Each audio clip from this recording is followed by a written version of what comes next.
Alhamdulillahi Rabbil Alameen, as-salatu was-salamu ala rasulihil kareem, amma ba'd, fa'udhu billahi minash shaitanir rajeem, bismillahir rahmanir rahim.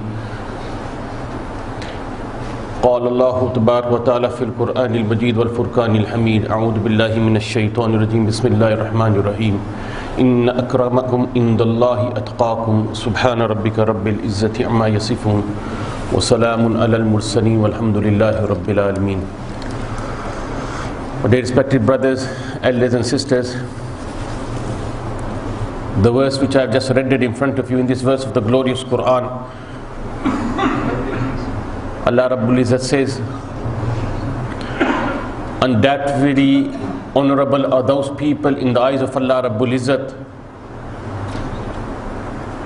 that adapt the quality and inculcate the quality of Taqwa, God consciousness.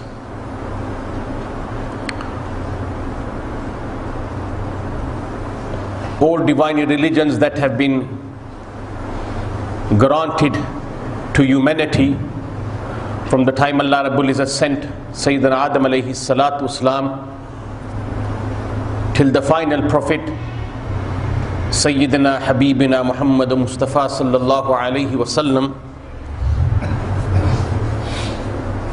the basis and the foundation of all religions has been three things: Tawheed, Risala and Qiyamat. Everything apart from this are the branches of these three. Tawheed means the belief in the oneness of Allah Rabbul Izzat. Risala means to believe in the selected group of people Allah Rabbul Izzat has chosen to deliver His message, which are called Anbiya alayhi salatu wasalam and Rusul. And number three is the belief pertaining to Akhirah. Belief pertaining to Akhirah. The stronger a person is in this article of faith, a stronger a person's belief in the hereafter, the more justice, the more peace, the more kindness will prevail. Kindness, goodness, righteousness, piety can only prevail from the concept of the hereafter. A stronger a person's concept is of the hereafter, the stronger a person will be in his character, and this will support, assist a person in practicing deen as well. It is said regarding Yahya alayhi salatu wassalam that out of the fear and love of Allah Rabbul Izzat, it is a very moving story. When I was even reading this, I said, should I even pass this story on or not? It is very moving. I could not control my emotions. Very moving. This is a prophet of the time, Yahya alayhi salatu wassalam, the son of Zakaria alayhi salatu wassalam. It is said he used to cry out of the fear of Allah Rabbul Izzat so much, and this fear was due to obedience to Allah, that he left two deep lines in his cheek. You could see two deep lines in his cheek. They were like small ditches in his cheek.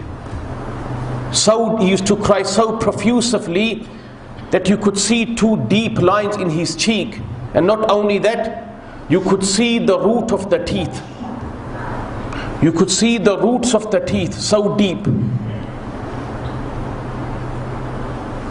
Whenever the greatness of Allah was spoken about, the qabr, the halat, the conditions of the qabr, the terrifying condition of Jahannam was spoken, he could not control himself. He would become uncontrollable. He would scream, tear his clothes and throw dust on his head. That's why his father Zakaria alayhi salatu wasalam, he would never deliver a speech or a talk if Yahya alayhi salatu wasalam was present, because Yahya could not control himself. He was uncontrollable. So one day his father came, Zakaria alayhi salatu wassalam, and before he started he asked the audience, the mess, is Yahya here? Because I don't want to give a talk if Yahya alayhi salatu wassalam is present, because he cannot control himself, he becomes uncontrollable.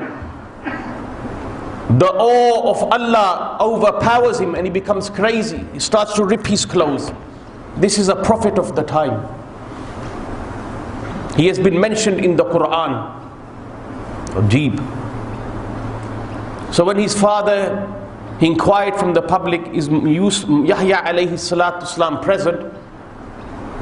They said no, he is not. They were silent because no one could see Yahya. But by chance he was hiding behind a pillar, or he's hiding in a corner, no one could see him, but he was there. So his father started to speak about Akhirah, about the Qabr, about Jahannam. And then he mentioned that there is a ditch in Jahannam that is called Sakran, and there is a mountain that is called Ghadban. And no one can salvage themselves from these two torments, save themselves from these two, from the ditch and the mountain, unless he does not cry out of the fear or love of Allah Rabbul Izzat day and night. No one can save themselves. These are not my words, these are the words of Zakaria alayhi salatu wassalam, one of the greatest prophets of Allah Rabbul Izzat. So when Yahya alayhi salatu wassalam heard this, he started to scream. People looked around and it was Yahya. He's screaming, he's tearing his clothes, and he's throwing dust on his head. And then he gets up and runs like a wild man. When the people see this, they become restless.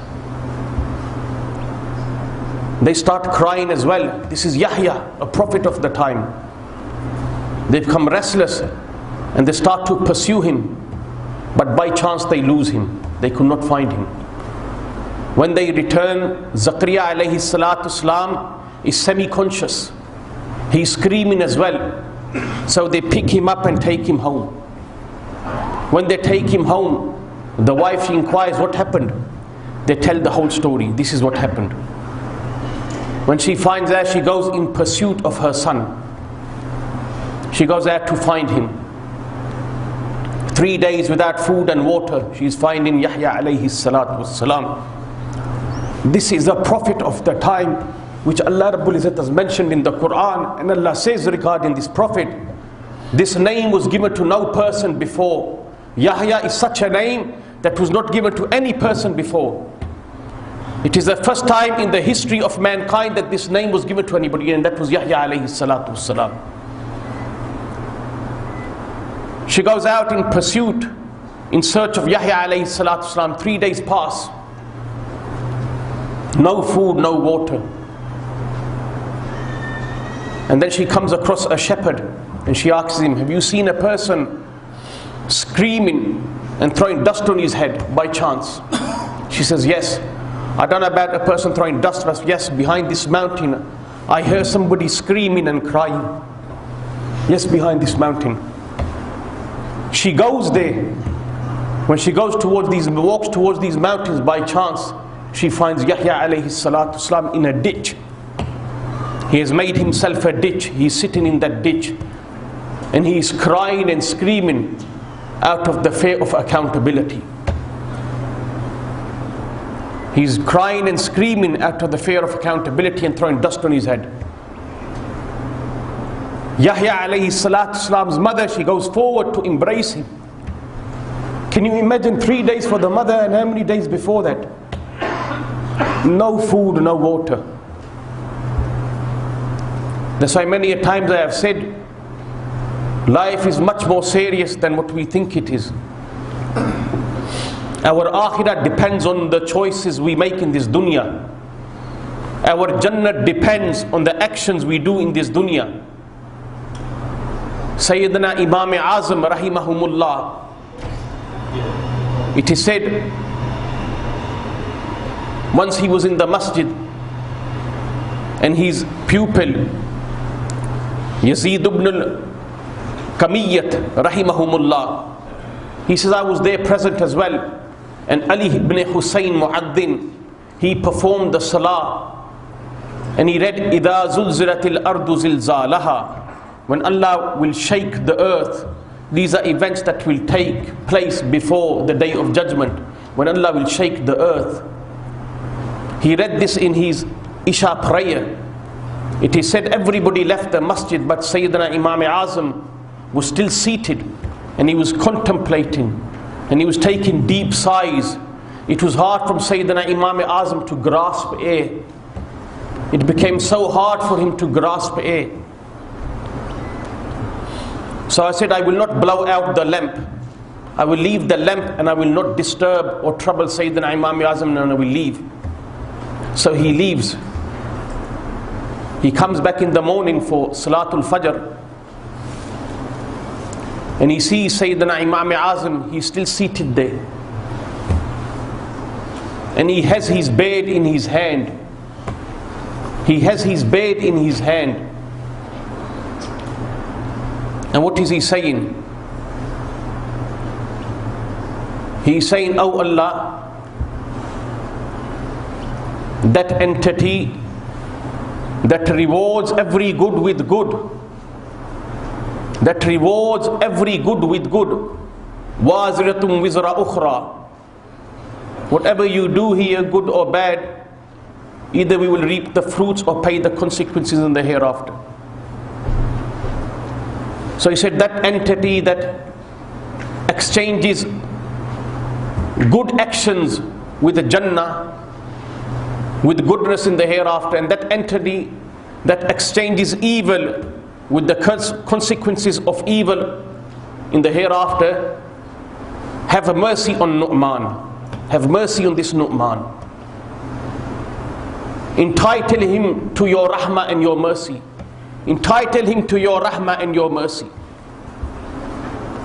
At that time when Yazid ibn al-Kamiyyat, he entered, he came to blow out the lamp, and Sayyidina, when he came in after giving azan, and Sayyidina Imam Azam saw him, Imam Azam, Imam Abu Hanifa, he thought that he came to blow out the lamp, and it is still the time of Isha.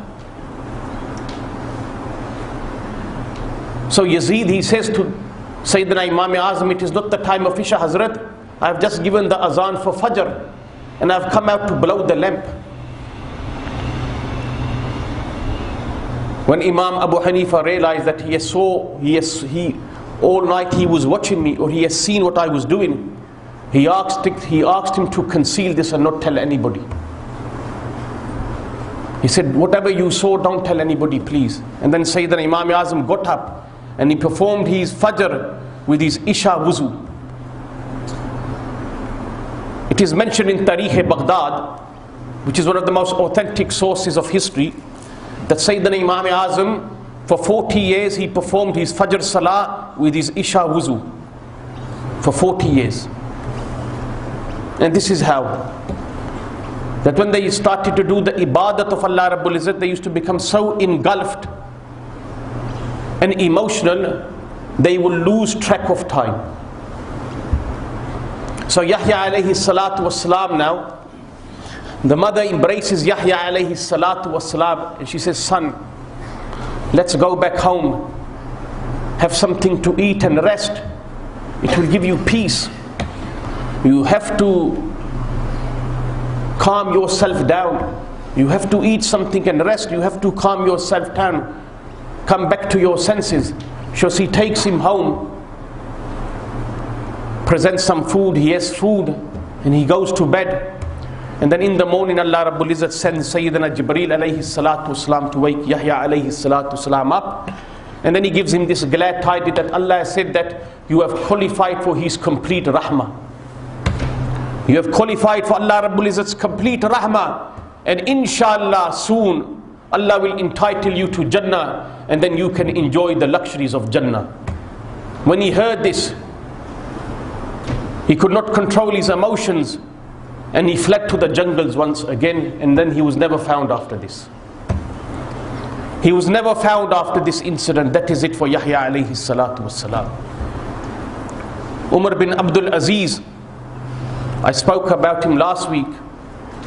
Real success is that Allah Rabbul Izzat salvages a person from Jahannam and the torments of the qabr in this dunya. It is said when the time of death came, when Umar bin Abdul Aziz was bedridden and he was on his deathbed, and he knew my time is very close, he said to his family and his friends, can you leave me alone now, please? Leave me alone. Leave this room and close the door, please. So everybody leaves. Because sometimes what happens is, if there's a picture in the room or a picture, or there's some act of disobedience in the room, the angels of mercy do not come. Sometimes you see a person maybe struggling, the soul is struggling to come out. Sometimes maybe there's a picture there, something, or an idol there. So as soon as you remove the idol or the picture, you will see the mercy of Allah Rabbul Izzat will descend. That's why the Prophet ﷺ has prohibited any types of idols, toys or pictures in the house. This stops the angels of mercy descending and entering that house. This is the hikmah. So everybody leaves, and when the wife comes back in the morning, she finds that Umar bin Abdul Aziz, his body has been washed and he's wrapped up in the shrouds of Jannah, in the cloaks of Jannah. Now she's bamboozled. She goes, no one entered the room after we left. Who has washed his body and wrapped him up? So she calls the ulama and the sulaha to inquire, what is this? And they say, it is nothing to be amazed about or astonished about. This is the reward of a pious and righteous person Allah gives in this dunya. If you are pious and righteous, this is the reward Allah gives you. Haven't you read the verse in the glorious Quran? They said, Inna akramakum indallahi atqakum. That in the eyes of Allah Rabbul Izzat, honorable and virtuous are those people that fear Him. And they said, most probably Allah sent the angels down to wash his body, and they wrapped him up with the malboos, with the clothes of Jannah. And they said to Fatima, if you want, we can wash the body again and then perform the janazah, it will be better. She said, no problem, we will wash the body again. We want the honor to wash the body of Umar bin Abdul Aziz as well. So the body was washed, and the safuf and the safs for the janazah were ready, prepared. Muslimah bin Abdul Malak, who was the brother-in-law of Umar bin Abdul Aziz, he went forward to perform the janazah. Suddenly he experienced a shock and something threw him on the ground. He experienced some force on his chest and suddenly he was on the ground. When the people saw this, they were a bit perplexed. What is happening here? Then Ilyas bin Habib went forward to perform the janazah. The same thing happened to him. He experienced some force on his chest and he fell to the ground as well. Now the people were in a catch-22 situation. What do we do in this situation? Whoever is going forward to perform the salat-e-janazah, they are being thrown to the ground. As they are in this state of fear, suddenly they hear someone say, Allahu Akbar. Without even seeing who is on the masalla, they said it's a good opportunity, and they started to perform salat-e-janazah behind him. But they realized there is nobody on the musalla. They realized there is nobody on the musalla. Where is the sound of takbir coming from? There's nobody on the musalla. Someone is performing the janazah, salat-e-janazah. So afterwards they inquired, what was this story? They asked the ulama, what was this drama in this scene? Who performed the janazah? Someone was reading the janazah. We could hear him say the takbirat, but there was no one on the musalla. They said it was most probably Hizr alayhi salatu wassalam. Most probably Allah sent Hizr alayhi salatu wassalam to perform the salat-e-janazah of Umar bin Abdul Aziz radiyallahu anhu, because he was so virtuous and honorable in the eyes of Allah Rabbul Izzat. This is how Allah Rabbul Izzat honored him in this dunya, that Allah sent Hizr alayhi salatu wassalam to perform his salat-e-janazah. And the story is not over here. When they buried Umar bin Abdul Aziz, After 3 days, they find a note on his grave. And what was written on the note? Bismillahir Rahmanir Rahim, Bara'atum min Umar bin Abdul Aziz. That this is a token of salvation for Umar bin Abdul Aziz. These were the notes on that note. This is a token of salvation for Umar bin Abdul Aziz. This perplexed the people even more, that what is happening? And we have never seen such a thing of this nature. What is this? The note itself. So they took it to the king of the time, and he called the ulama and the sulha, and he said, what is this? They said, this is a leaf of Jannah. This is a leaf of Jannah. And this was a token of salvation for Umar bin Abdul Aziz. But they could not reach reality. What the fact of the matter was, that Sayyidina Anas radiallahu anhu, he reports from the Prophet of Allah, that there will be a person in my ummah whose name will be Asghar, as compared to Umar, who was Akbar. Umar was Akbar, Umar ibn al-Khattab was Akbar, Umar ibn Abdul Aziz was Asghar compared to Umar ibn al-Khattab. Akbar and Asghar. Sayyidina Anas radiallahu anhu, he says, the Prophet sallallahu alayhi wasallam said, there will be a person in my ummah whose name will be Asghar. His token of salvation will be written on a leaf of Jannah. And that person was no one but Umar bin Abdul Aziz radiallahu anhu. Allah Rabbul Izzat give you me the tawfiq to inculcate this quality of taqwa and fear of Allah Rabbul Izzat. And Allah Rabbul Izzat shower His mercy upon us. Wa akhiru da'wana alhamdulillahi rabbil alamin.